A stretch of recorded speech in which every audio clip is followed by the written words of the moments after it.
अखिलेश यादव का शासनकाल देखा था तो अखिलेश यादव के काम करने के तरीके से कोई नाराज नहीं था। आज भी आप पता कर लीजिए, अगर बीजेपी का कट्टर समर्थक है वो भी अखिलेश यादव की बुराई काम करने के बाप की नहीं, अयोध्या रामलला का धाम है और बिना कैमरों के मत्था टेको यहाँ राजनीति का नहीं कोई काम है। अब अखिलेश यादव मुख्यमंत्री बने थे तो उस टाइम पर वो उतने बड़े नेता नहीं बन पाए थे, ठीक है, और इस टाइम पीरियड में अब वो नेता भी बन गए। अब उनको ये चीज समझ में आ गई है कि हमें किस तरह जो है अगले वाला खेल रहा है उसी तरीके से हमें अपनी चीजें रखनी है। आप देख रहे हैं भारत खबर 24 और आज बात होगी अयोध्या को लेकर। यूपी की 10 सीटों पर उपचुनाव है, लेकिन मेरा सवाल अयोध्या को लेकर होगा, क्योंकि अयोध्या में जब से बीजेपी हारी है और तमाम सारे सवाल वहां पर उठाए जा रहे थे, लेकिन अब उपचुनाव होना है और उपचुनाव में सबसे बड़ी जिम्मेदारी खुद बीजेपी ने मुख्यमंत्री के कंधों पर डाल दिया है।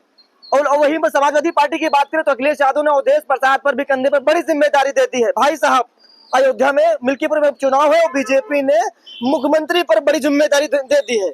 मुख्यमंत्री जिम्मेदारी निभा पाएंगे वहां पर? इसी से पता चल रहा है कि वो कितने घबराए हुए हैं। हाँ। अगर वो इसे हल्के में ले रहे होते तो किसी को भी दे देते। अब मान लीजिए राजा उतर आया है, स्वयं जो है उत्तर प्रदेश की गद्दी पर बैठने वाले माननीय मुख्यमंत्री अगर वहां पर उतर रहे हैं तो इसका मतलब है कि उनको अंदाजा है कि शायद हम ये सीट हार जाएंगे। और ये सीट सिर्फ एक सीट नहीं है, ये एक साख है, ये एक बहुत बड़े मुद्दे को नकारना हो जाएगा, क्योंकि एक बार तो ऑलरेडी जनता ने नकार दिया है। जब इतना बड़ा 2024 लोकसभा का इलेक्शन राम मंदिर के दम पे शुरुआत करी गई, वहां से हार ने ये बता दिया कि लोग जो है इस फार्मूले से ऊब चुके हैं। रह गई बात है कि इस बार क्या होगा। तो मेरे हिसाब से जो लोकसभा का चुनाव था उसमें जनता ने जो घर तोड़े गए थे, जो भी उनके साथ एक तरीके से जबरदस्ती हुई थी, उसका बदला लिया था। और मिल्कीपुर में वो बदला लेंगे जो रोडे धसी हैं, जो मंदिर से छत टपकी है कि किस तरह धर्म का व्यापार किया गया। अगर धर्म में कोई आस्था होती तो क्या उनको इतनी जल्दी थी? सारे शंकराचार्यों ने कहा कि ये मुहूर्त भी सही नहीं है। तो सवाल तो उससे अगर कोई 3-4 चैनल ईमानदारी से शुरुआत में ही अगर योगी जी से ये पूछ ले कि ये सारी चीजें क्यों हुई, तो आप मान लीजिए जो कंधे पे जिम्मेदारी आप बता रहे हैं वो छोड़कर चले जाएंगे। योगी जी 2-3 दिन के बाद हेलीकॉप्टर अयोध्या की तरफ रुख मोड़ कर रहा है और दूसरी तरफ सपा ने अवधेश प्रसाद पर अखिलेश यादव ने जिम्मेदारी दे दी है। दोनों बड़े एक्टिव नेता इस बार वहां पर नजर आएंगे। क्या किसका पलड़ा भारी लग रहा है? मैं आपसे पूछूं कि इस बार योगी जी क्या नया बताएंगे? नजूल जमीन का बिल लाके फिर हिंदू मुस्लिम का रंग देना चाहते थे। फलों की दुकानों पर नाम लिखने की जो वो चीज लाए, हिंदू मुस्लिम का रंग देना चाहते थे। अगर हिंदू मुस्लिम के दम पर ही चुनाव लहर होती तो फिर 43 सीटें कैसे हार गए? तो बीजेपी तो ये कह रही थी कि समाजवादी पार्टी कांग्रेस ने संविधान को खतरे में बताकर ST/ST को वोट ले लिया इस बार। तो आपको क्या लग रहा है कि वो जो संविधान को खतरे में बता रहे थे वो एक भ्रम था, एक अफवाह था? बीजेपी तो ही कह रही है। अच्छा, तो फिर ये जो 69,000 शिक्षक भर्ती का निकल कर आया ये क्या है? इसमें रिजर्वेशन का नहीं जो है पालन हुआ है, वो संविधानिक ही तो है। जो भी और तमाम चीजें हैं उसमें अभी माइक तुरंत जैसे ही तीसरी बार गठन किया, माइक बंद कर रहे थे, आवाज को दबाना संविधान की हत्या ही तो होती है। अच्छा, मतलब मिल्कीपुर में मायावती भी एंट्री हो चुकी है, उन्होंने अपना प्रत्याशी उतार दिया। सुनिए मेरा सवाल सुनिए, किसका काम बिगाड़ी मायावती? सपा का है, बीजेपी का? किसका खेल बिगाड़ने वाली है? देखिए आपके सवाल में ही सारी चीजें छुपी हुई है कि किसका खेल बिगाड़ेंगी। अब मान लीजिए जो पार्टी 2012 में शासन में थी, आज उसकी 2024 में ये स्थिति है कि किसका खेल बिगाड़ेगी। जो गद्दी पाने लायक एक पार्टी, जहां पर से नेता का संघर्ष खत्म हो जाता है वहीं से पार्टी खत्म हो जाती है। अब जो भी बहन कुंवारी मायावती जी कर रही वो उनकी अपनी इच्छा नहीं है, उनको जो बीजेपी से ऑर्डर होता है वो उस लिहाज से करती हैं। अब बीजेपी से ऑर्डर है कि जाके आप सपा को डेंट करिए।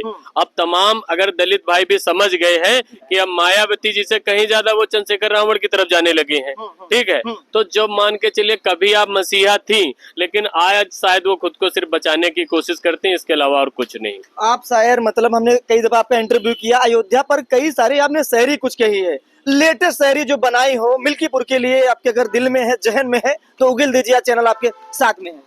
देखिए अयोध्या बहुत बड़ा मैसेज है, ठीक है, तो उसपे बहुत सारी लाइन्स हैं। उन्हीं में से एक लाइन है कि किसी के बाप की नहीं अयोध्या रामलला का धाम है और बिना कैमरों के मत्था टेको यहाँ राजनीति का नहीं कोई काम है। अब मान के चलिए एक शर्म लगने लगी है लोगों को कि अगर ये धर्म है तो लोग धर्म से घृणा करने लगे हैं कि एक जो है गरीब आदमी की शादी जो होती है उसमें वीडियो नहीं बननी और प्रधानमंत्री जी 12-12 कैमरों के साथ वह पूजा अर्चना करने जाते हैं। तो लोगों को ये उनका जो एक मतलब होता है ना कि ड्रामा, वो समझ में आने लगा है, ठीक है। तुरंत आप देखे होंगे जैसे चुनाव हारे अपने भाषण में जय श्री राम नहीं बोला, जय जगन्नाथ बोला, है ना। तो मैंने वहां से भी एक लाइन लिखी थी कि बांटने की राजनीति करने वाले अब हम साथ साथ कहने लगे, बांटने की राजनीति करने वाले अब हम साथ साथ कहने लगे। अयोध्या ने 440 वोल्ट का झटका क्या दिया, जय श्री राम छोड़कर जय जगन्नाथ कहने लगे। अब आप ये बताइए कि इनकी आस्था क्या है। आस्था था कि व्यापार था, व्यापार हिट नहीं हुआ तो आस्था बदल गई। और एक चीज है कि भगवान से कुछ नहीं छिपा है।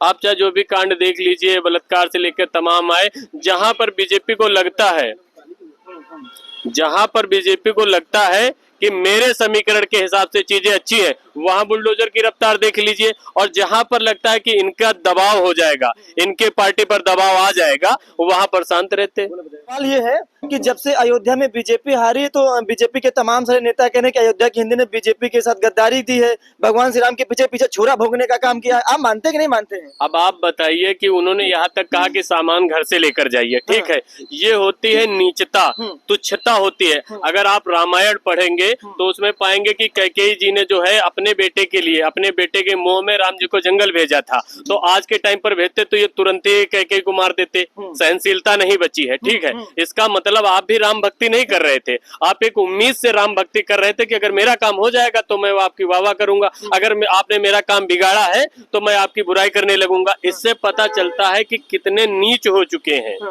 अच्छा, अयोध्या में जब से बीजेपी की हार हुई है तो कहीं ना कहीं बीजेपी के जो नेता है वो कहीं ना कहीं कुछ तो सरेंडर हो गए थे, लेकिन बाबाओं ने हार की जिम्मेदारी अपने कंधों पर उठा ली। चाहे राजू दास हो, परमहंस आचार्य तक तो हमने बातचीत किया तो वो कह रहे थे कि गद्दारी किया है।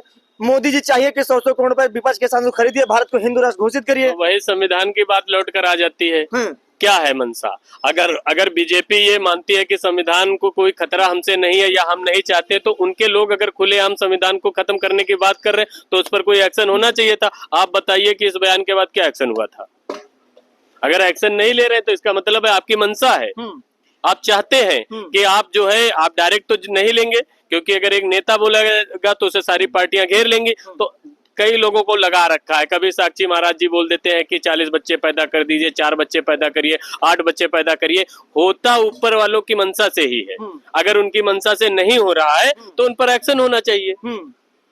आप बताइए। परमहंस आचार्य जो लगातार बयानबाजी कर रहे थे, वो कह रहे हैं कि गद्दार है, मुल्ले कटमुल्ले, तमाम सारी बयानबाजी कर रहे थे। वो सारे बयान गैर संवैधानिक है। उसमें जो भी भाषा का प्रयोग किया गया है वो निंदनीय है। उस पर सरकार को एक्शन लेकर ये बताना चाहिए था कि हम डेमोक्रेटिक अप्रोच रखने वाले लोग हैं, ठीक है।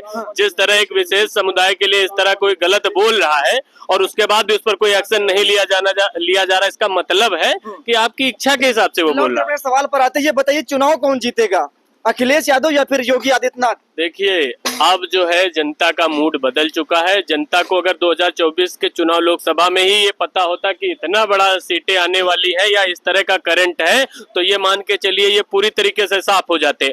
अब एज किसको है? एज अपोजिशन को है। बाकी अब जैसे क्योंकि अब सत्ता में है और तमाम मान के चलिए कई बार दुरुपयोग कर लेते हैं। कई सीटों पर देखिए अभी तक आरोप लग रहे हैं कि जबरदस्ती हराया गया। अगर उस तरह की चीजें नहीं होती है तो जो अपर हैंड है, जो ऊपर है, जिसको बढ़त है, वो मेरे हिसाब से अपोजिशन को है। यही बिल्कुल सच है। बाकी देखिए, आवेश में आकर मैं कह दूं कि 10 में 10 जीतेंगे तो वही बात हो जाएगी कि जो योगी जी ने कहा था कि 80 में 80 जीतेंगे। फिर जो है मजाक बनाने वाली चीजें नहीं कहनी चाहिए। लेकिन जनता का जो रुझान है, आप सोशल मीडिया में पोस्ट उठाकर देख लीजिए, आप जो भी गोदी मीडिया वाले चैनल है उसमें देखिए, जहां पर बीजेपी के फेवर की चीजें डाली जाती है उस पर कितने व्यूज आ रहे हैं, और जब अपोजिशन की चीजें डाली जाती है उस पर कितने व्यूज आ रहे हैं। तो 2024 के लोकसभा चुनाव के बाद समाजवादी पार्टी के मुखिया अखिलेश यादव में कोई बदलाव देख रहे हैं? पीढ़ी की जो बात कर रहे हैं उस पर आप कुछ बोलना चाहेंगे? देखिए, जब अखिलेश यादव मुख्यमंत्री बने थे तो उस टाइम पर वो उतने बड़े नेता नहीं बन पाए थे, ठीक है। और इस टाइम पीरियड में अब वो नेता भी बन गए। अब उनको ये चीज समझ में आ गई है कि हमें किस तरह जो है अगले वाला खेल रहा है उसी तरीके से हमें अपनी चीजें रखनी है, और उसी का नतीजा है इस बार एक तरीके से कोई अगर यहाँ जी हुजूरी कर रहा है उस हिसाब से टिकट नहीं मिले। जिस क्षेत्र में जो जीतने वाला कैंडिडेट उनको लगा, इसीलिए समाजवादी का जो इतिहास है उसमें सबसे बड़ी जीत उन्होंने हासिल करी। तो ये बता रहा है कि उनको इतने टाइम में उन्होंने चीजों को समझ लिया है और उसी का ये नतीजा है। धार दिया है कुछ इस चुनाव में। देखिए, पीडीए एक बहुत इम्पोर्टेंट चीज है। तमाम लोग आज भी देखिए आरक्षण पर बहुत बहस कर रहे हैं। तमाम जो सवर्ण लोग हैं वो कह रहे हैं कि ये नहीं होना चाहिए, कि कोई अगर हमसे कम नंबर ला रहा है फिर भी उसको जगह दी जा रही है। अब अगर उन लोगों से ये पूछा जाए, जब उन्हीं उसी समाज को 2-2, 3-3, 4-4 हजार साल तक उनको हक तक नहीं था शिक्षा का, तब वो लोग उस चीज को बर्दाश्त किए। आप 50-60 साल या 80 साल में ही परेशान होने लगे। तो पीडीए एक दर्द है। जो सामाजिक न्याय बोला गया है, न्याय क्या होता है? अन्याय के खिलाफ जो चीज है वो न्याय है। अच्छा, ठीक है। जैसे मिल्कीपुर उपचुनाव है, अगर बीजेपी हार जाती है, मतलब मैं भविष्यवाणी कर रहा हूँ, बात कर रहा हूँ, अगर मिल्कीपुर उपचुनाव बीजेपी हार जाती है तो क्या लगता है कि जब और जो 27 का चुनाव आएगा, बीजेपी कहीं ना कहीं अपने मुद्दे में अयोध्या का जिक्र करेगी नहीं करेगी? देखिए मेरी बात सुन लीजिए, जो बीजेपी चाहे यूपी की हो चाहे मतलब इंडिया लेवल की पार्टी का जो है, वो इस समय एक ऐसा मुद्दा ढूंढ रही है जिससे कि खोया हुआ विश्वास फिर से हासिल किया जाए, लेकिन उसको नहीं मिल पा रहा है। क्यों नहीं मिल पा रहा है? क्योंकि उन्होंने सिवाय धर्म और नफरत के अलावा कोई चीजें नहीं करी। अब अगर अचानक से बीजेपी ये बोलने लगे कि हम विकासवादी लोग हैं, तो सारा अपोजिशन उनको घेर लेगा कि क्या है तुम्हारा विकास, की 2 महीने से रोडें नहीं टिक रही है, बरसात आते ही सारी आपकी पोल पट्टी खुल गई। तो यही चीज है कि आज उनके पास मुद्दा नहीं है। अब आप समझिए कि जब आपके पास मुद्दा नहीं होगा और फिर आप सिर्फ क्या कर रहे हैं कि वही पुराना हिंदू मुस्लिम का राग अलापने की कोशिश करते हैं। जनता अखिलेश यादव को क्यों वोट करेगी? देखिए अगर ईमानदारी से कहा जाए ना, तो जो भी लोग पुराने हैं या जिन्होंने जो है अखिलेश यादव का शासनकाल देखा था, तो अखिलेश यादव के काम करने के तरीके से कोई नाराज नहीं था। आज भी आप पता कर लीजिए, अगर बीजेपी का कट्टर समर्थक है वो भी अखिलेश यादव की बुराई काम पर नहीं करता है। उनको उस समय सिर्फ हिंदू मुस्लिम की नफरत और ये कि यार मुसलमानों के लिए ज्यादा दिल है, एक चीज के दम पर ही उनको डिस्प्लेस किया था। वापस जनता ने समझ लिया है कि अखिलेश यादव जो संप्रदाय या धार्मिक राजनीति नहीं करेंगे, वो विकास की राजनीति करेंगे, क्योंकि उनके सबूत हैं। आज भी आप देखिए कितने सारे जो है मीम्स वायरल हुए जिसमें भाजपा के लोग 5 काम नहीं गिना पाते हैं, और जो सपा का समर्थन करते हैं वो आज भी अखिलेश यादव के 5 साल काम इतना उंगलियों पर रहते हैं कि 8-10 तक उनकी जुबान जो है रुकती नहीं है। तो वही चीज है, जनता अब समझ गई है। जो लड़के मान के चलिए हिंदुत्व से प्रभावित होकर 10 साल वोट किए, उनको भी समझ आ गया है कि हिंदुत्व या इस नाम पे हमें ठगा जा रहा है, हमारा जो भविष्य पूरी तरीके से खत्म किया जा रहा। अगर सुरक्षित होगा तो शायद अखिलेश यादव जैसे नेता ही कर सकता है। चलिए, बहुत बहुत धन्यवाद बातचीत करने के लिए। यूपी की 10 सीटों पर उपचुनाव है, लेकिन सबसे बड़ा चर्चित जो सीट है वो मिल्कीपुर उपचुनाव है, क्योंकि मिल्कीपुर में बीजेपी ने कहीं न कहीं मुख्यमंत्री, जो उत्तर प्रदेश के मुख्यमंत्री को वहां का प्रभारी बना दिया है, तो वहीं अखिलेश यादव ने अवधेश प्रसाद को वहां का प्रभारी बनाया है। कौन किस प्रभारी होगा ये तो आने वाले वक्त में पता चल जाए। इस वीडियो में मिलते हैं नए वीडियो में, तब तक के लिए नमस्कार।